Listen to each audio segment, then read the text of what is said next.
بسم اللہ الرحمن الرحیم۔ شروع کرتا ہوں اللہ تعالیٰ کے بابرکت نام سے جو تمام جہانوں کا وارث ہے۔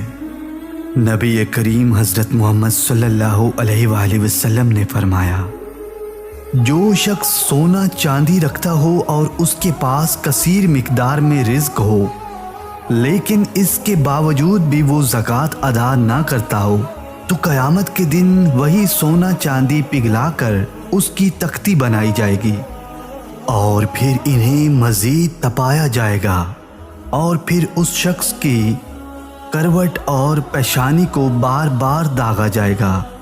یہ عمل 50,000 سال تک اس کے ساتھ ہوتا رہے گا۔ آپ صلی اللہ علیہ وآلہ وسلم نے فرمایا، اللہ تعالیٰ نے مالدار مسلمانوں پر زکوٰۃ کو فرض کیا ہے جو ان کے غریبوں کو کافی ہو جائے۔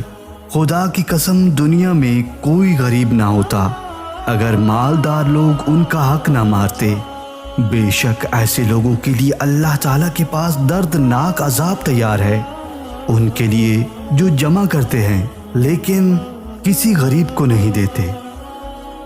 آپ صلی اللہ علیہ وآلہ وسلم نے فرمایا، نماز تو سب کے سامنے ظاہر ہونے والی چیز ہے، اس کو قبول کر لیتے ہو، مگر زکوٰۃ پوشیدہ چیز ہے، اس کو کھا لیتے ہو اور حقدار اس سے محروم رہ جاتے ہیں۔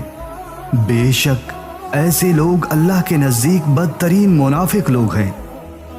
آپ صلی اللہ علیہ وآلہ وسلم فرماتے ہیں، دنیا اس کا گھر ہے جس کا آخرت پر ایمان نہ ہو، دنیا اس کا مال ہے جس کا آخرت میں کوئی حصہ نہ ہو، اور دنیاوی مال جمع کرنے والا شخص نہایت حد درجے کا کم عقل اور بیوقوف شخص ہے۔ افسوس ایسے شخص پر۔